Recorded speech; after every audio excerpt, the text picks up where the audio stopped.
നമസ്കാരം. രഞ്ജിത്ത് ഇംഗ്ലീഷിൻ്റെ പുതിയൊരു ക്ലാസ്സിലേക്ക് സ്വാഗതം. നമ്മൾ ഇവിടെ 5 ക്വസ്റ്റ്യൻസ് വിശകലനം ചെയ്യാൻ പോവുകയാണ്. അപ്പോൾ ഈ ക്ലാസ് നിങ്ങൾക്ക് ഇഷ്ടപ്പെടുകയാണെങ്കിൽ തീർച്ചയായിട്ടും ലൈക്ക് ചെയ്യുക, അതുപോലെ തന്നെ ഷെയർ ചെയ്യുക. അപ്പം ആദ്യമായി എൻ്റെ ക്ലാസ് കാണുന്നവർ പുതിയ ക്ലാസ്സുകൾ നിങ്ങളുടെ ഇമെയിലേക്ക് ലഭിക്കാൻ വേണ്ടി താഴെ കാണുന്ന സബ്സ്ക്രൈബ് ബട്ടൺ ക്ലിക്ക് ചെയ്ത് എൻ്റെ ചാനൽ സബ്സ്ക്രൈബ് ചെയ്യുക. അപ്പോൾ നമുക്ക് ക്ലാസ്സിലേക്ക് വരാം. നമുക്ക് ആദ്യത്തെ ക്വസ്റ്റ്യൻ നോക്കാം.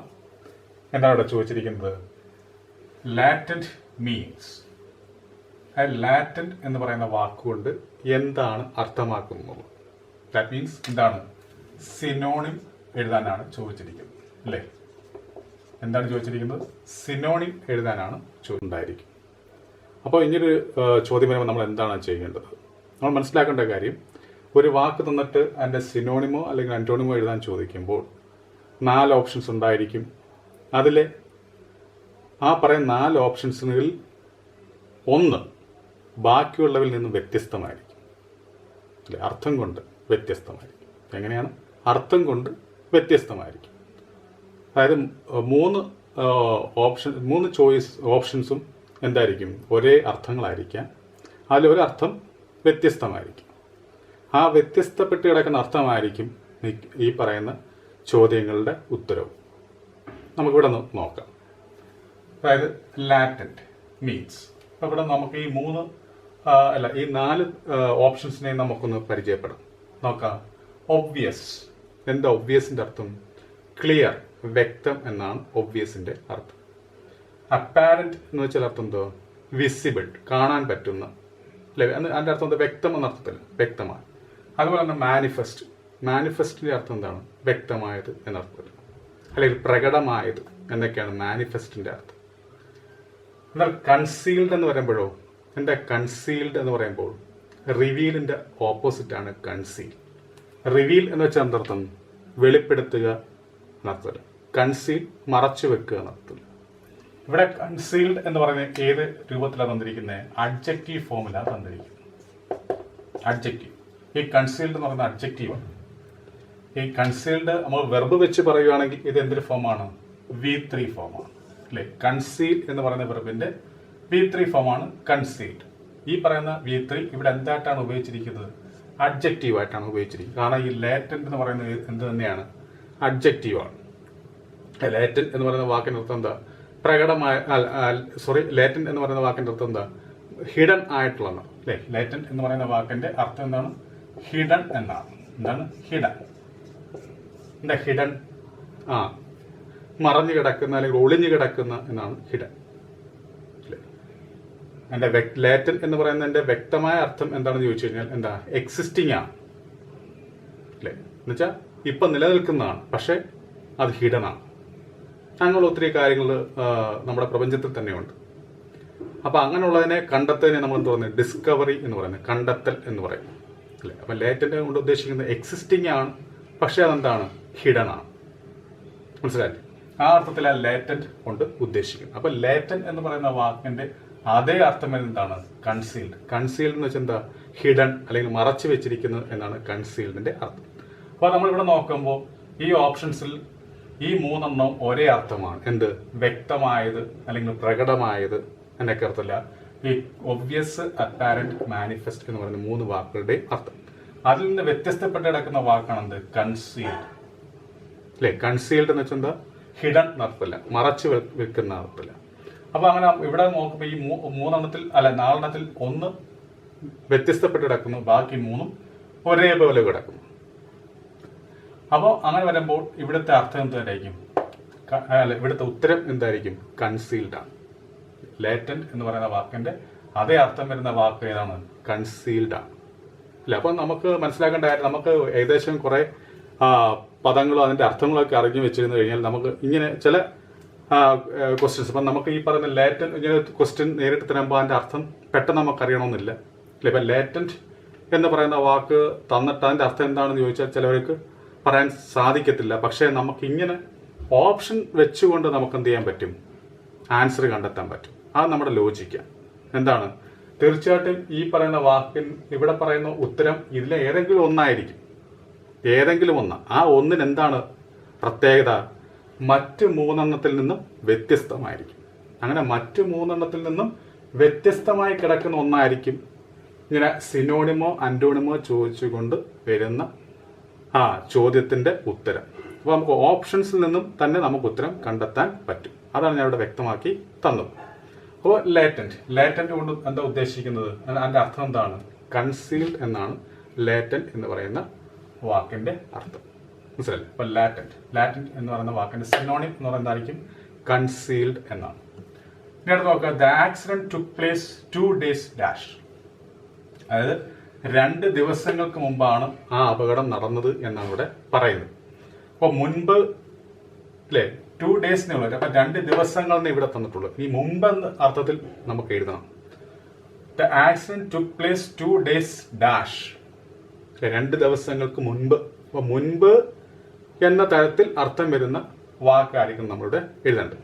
അപ്പൊ നോക്കാം ഇവിടെ back, before, since, none of these. Back എന്ന് പറയുന്ന വാക്ക് നമുക്കറിയാം, ബാക്ക് പിറകിൽ. അപ്പൊ 2 ദിവസത്തിന് പിറകിൽ എന്നൊരർത്ഥം ഇവിടെ വരും ബാക്ക് എഴുതി കഴിഞ്ഞാൽ. ഇനി ബിഫോറിന്റെ അർത്ഥം എന്താ? മുൻപിൽ എന്ന അർത്ഥത്തില്ല ബിഫോർ. സിൻസ് എന്ന് വെച്ചാൽ അർത്ഥം എന്താ? മുതൽ എന്ന അർത്ഥത്തില്ല.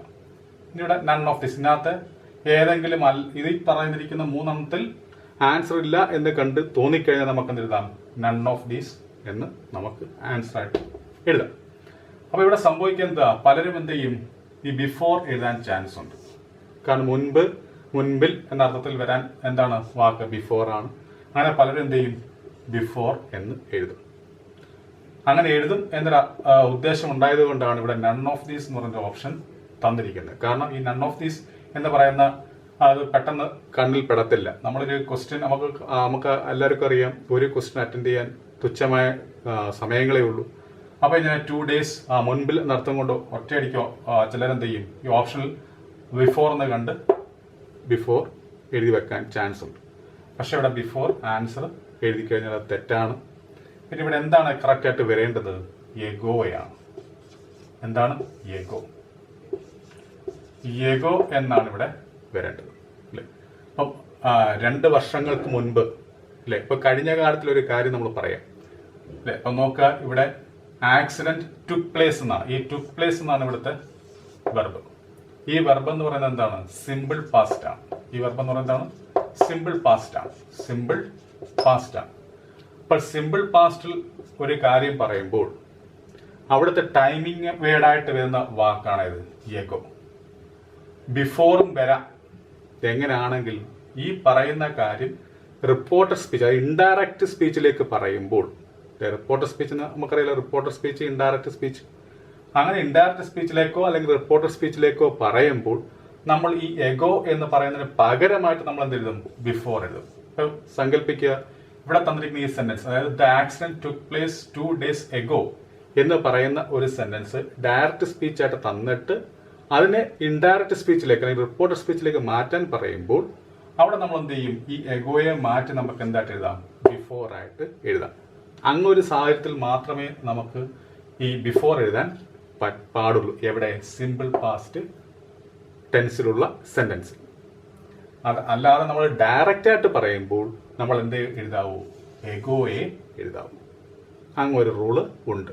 അപ്പൊ അങ്ങനെ വരുമ്പോൾ ഇവിടെ ആൻസർ ആയിട്ട് ഇവിടെ വരേണ്ട അപ്രോപ്രിയേറ്റ് വേർഡ് എന്ന് പറയുന്നത് ഏതാണ്? എഗോയാണ്. അങ്ങനെ എഗോ ഈ ഓപ്ഷനിൽ തന്നിട്ടില്ല. അങ്ങനെ വരുമ്പോൾ ഇവിടുത്തെ ആൻസർ ഏതാണ്? നൺ ഓഫ് ദീസ് ആണ് ഇവിടുത്തെ ആൻസർ.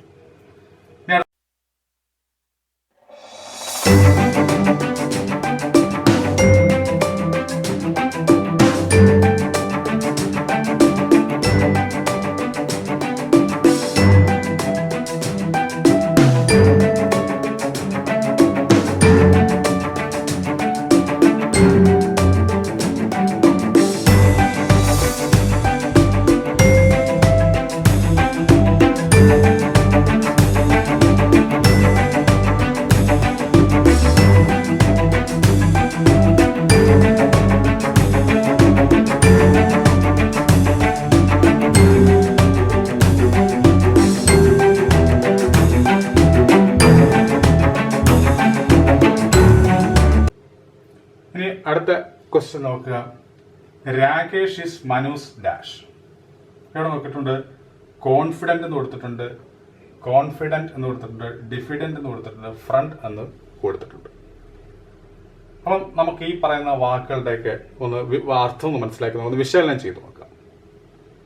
എന്താ കോൺഫിഡന്റ്?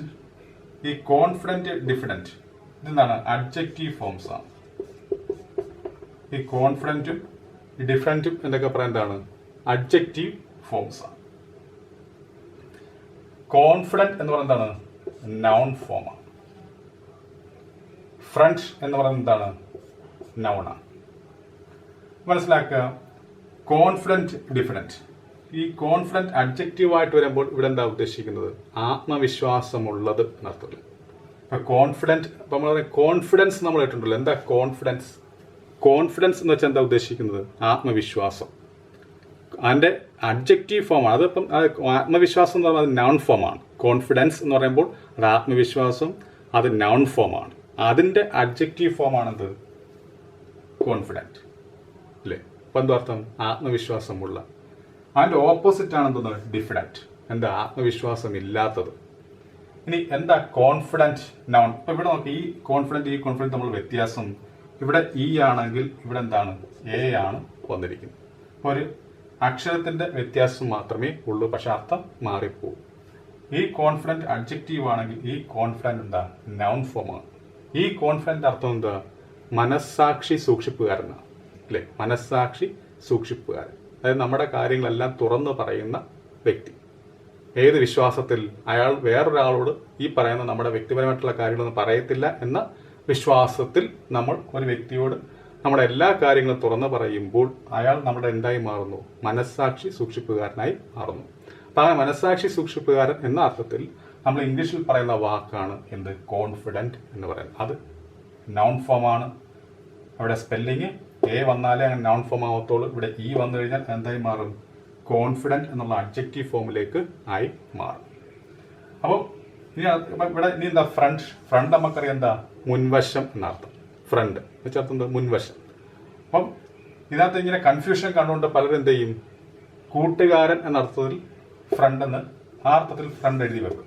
എന്നാൽ കൂട്ടുകാരൻ എന്ന അർത്ഥം എന്താ? ഫ്രണ്ടിന്റെ സ്പെല്ലിംഗ് എന്തുവാ? FRIEND friend. എന്നാൽ ഈ ഫ്രണ്ടിന്റെ അർത്ഥം എന്തുവാ? മുൻവശം എന്നർത്ഥം. അപ്പൊ ഇവിടെ നോക്കുമ്പോൾ ഇവിടെ ഉചിതമായ വാക്ക് ഏതായിരിക്കും?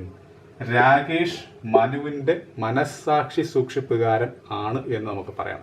അങ്ങനെ പറയുമ്പോൾ ഇവിടുത്തെ ആൻസർ ഇതാണ് കോൺഫിഡന്റ്. ഈ കോൺഫിഡന്റ് ആണ് ഇവിടുത്തെ ആൻസർ. അപ്പം രാകേഷ് ഈസ് മനൂസ് കോൺഫിഡന്റ്. അപ്പൊ ഈ കോൺഫിഡന്റ് ആണ് ഇവിടെ ആൻസർ ആയിട്ട് വരുന്നത്. അപ്പൊ നോക്കാം. Get the better off means, get the better off എന്ന് പറയുന്ന ഇഡിയം. ആ ഇഡിയംസ് കൊണ്ട് എന്താണ് ഉദ്ദേശിക്കുന്നത് എന്നാണ്. അപ്പൊ നോക്കാം. Do better than, win, improve. ഇതാണ് ഇവിടെ ചോയ്സ്. ഈ ഗെറ്റ് ദ ബെറ്റർ ഓഫ് കണ്ടുകൊണ്ട് പലരും ഈ ഡു ബെറ്റർ ദാൻ എന്നൊക്കെ എഴുതി വെക്കാൻ ചാൻസ് ഉണ്ട്. ഇംപ്രൂവ് നമുക്കറിയാം എന്താ? മെച്ചപ്പെടുത്തുക എന്ന. വിൻ എന്ന് വെച്ചാൽ എന്താ? വിജയിക്കുക എന്നർത്ഥം. അപ്പോൾ ഗെറ്റ് ദ ബെറ്റർ ഓഫ് എന്ന് പറയുന്ന വാക്കിന്റെ എന്ന ഇഡിയമിന്റെ എന്താണ് കറക്റ്റ് മീനിങ് എന്ന് പറയുന്നതാണ്? വിൻ ആണ്. എന്താണ്? വിൻ. അപ്പം get the better off means win എന്നാണ് ആൻസർ. നേരത്തെ നോക്കാം. He is dash upon his uncle. ഇവിടെ നോക്കാം. Dependent, dependent, depend. ഇങ്ങനെ 3 ഓപ്ഷൻസ് കൊടുത്തിട്ടുണ്ട്. ഇതിൽ ഏതാണെന്നാണ് ചോദിച്ചിരിക്കുന്നത്. ഇവിടെ ഉദ്ദേശിക്കുന്നത് he's dash upon his uncle വെച്ചാൽ അവൻ അവന്റെ അങ്കിളിനെ ആശ്രയിക്കുന്നു എന്നർത്ഥമില്ല അല്ലെ? അവൻ അവന്റെ അങ്കിളിനെ ആശ്രയിച്ചാണ് നിൽക്കുന്നത് എന്നാണ് ഇവിടെ ഉദ്ദേശിക്കുന്നത്. അപ്പൊ ഇവിടെ എന്താ? ഇവിടെ അഡ്ജക്റ്റീവ് ഫോം ആണ് വരേണ്ടത്. ഇവിടെ അഡ്ജക്റ്റീവ് ആണ് ഇവിടെ വരേണ്ടത്. He's dash upon his uncle എന്ന് പറയുമ്പോൾ അവൻ ആശ്രയിക്കുന്നു അല്ലെങ്കിൽ ആശ്രയിച്ച് നിൽക്കുന്ന വ്യക്തിയാണ് എന്ന അർത്ഥത്തിൽ അഡ്ജക്റ്റീവ് ഫോം ആണ് വരേണ്ടത്. അപ്പോൾ നമുക്ക് ഈ ഓപ്ഷൻസിനെ ഒന്ന് പരിചയപ്പെടാം. ഈ ഡിപ്പെൻഡന്റ് എന്ന് പറയുമ്പോൾ ഇതിന്റെ അർത്ഥം എന്തുവാ? ആശ്രയിക്കുന്ന എന്നർത്ഥം. എന്താണ്? ആശ്രയിക്കുന്നത് അല്ലെങ്കിൽ ആശ്രയിക്കുന്നത്. ഈ ഡിപ്പെൻഡന്റ് അർത്ഥം എന്തുവാ? ആശ്രിതൻ എന്നാണ്. ആശ്രയിക്കുന്നവൻ ആരോ അവനെ നമുക്ക് എന്ത് പറയാം? ആശ്രിതൻ എന്ന് പറയാം. ഈ ഡിപ്പെൻഡ് എന്താ? ആശ്രയിക്കുക. എന്താണ്? ആശ്രയിക്കുക എന്നാണ് ഈ ഡിപ്പെൻഡ്. അപ്പം നോക്കുക, ഈ അങ്ങനെ പറയുമ്പോൾ ഈ ആശ്രയിക്കുക എന്ന് പറയുമ്പോൾ അതെന്താണ്? വെർബ് ഫോമാണ്. ആശ്രിതൻ എന്ന് പറയുമ്പോൾ എന്താണ്? നൗൺ ഫോമാണ്. ആശ്രയിക്കുന്നത് എന്ന് പറയുമ്പോൾ എന്താണ്? അഡ്ജക്റ്റീവ് ഫോമാണ്. ഇവിടെ നമുക്ക് എന്താണ് വരേണ്ടത്? അഡ്ജക്റ്റീവ് ഫോമാണ് വരേണ്ടത്. അപ്പോൾ അങ്ങനെ വരുമ്പോൾ ഈ തന്നിരിക്കുന്ന ഓപ്ഷനിൽ കറക്റ്റായ ആൻസർ എന്ന് പറയുന്നത് എന്തായിരിക്കും? ഈ പറയുന്ന ഡിപ്പെൻഡന്റ് എന്ന് പറയുന്ന എ എന്ന് പറയുന്ന ഓപ്ഷൻ ആയിരിക്കും. അപ്പോൾ ഇവിടുത്തെ ആൻസർ എന്താണ്? He is dependent upon his uncle എന്നുള്ളതാണ് ഇവിടുത്തെ ആൻസർ. അപ്പോൾ ഈ ക്ലാസ് നിങ്ങൾക്ക് നല്ലതുപോലെ മനസ്സിലായി എന്ന് ഞാൻ കരുതുന്നു. അങ്ങനെ മനസ്സിലായിട്ടുണ്ടെങ്കിൽ തീർച്ചയായിട്ടും നിങ്ങൾ ഈ ക്ലാസ് ലൈക്ക് ചെയ്യുക, അതുപോലെ തന്നെ ഷെയർ ചെയ്യുക. അപ്പം ആദ്യമായി എൻ്റെ ക്ലാസ് കാണുന്ന ആൾക്കാർ പുതിയ ക്ലാസ്സുകൾ നിങ്ങളുടെ ഇമെയിലിലേക്ക് ലഭിക്കാൻ വേണ്ടി താഴെ കാണുന്ന സബ്സ്ക്രൈബ് ബട്ടൺ ക്ലിക്ക് ചെയ്ത് എൻ്റെ ചാനൽ സബ്സ്ക്രൈബ് ചെയ്യുക.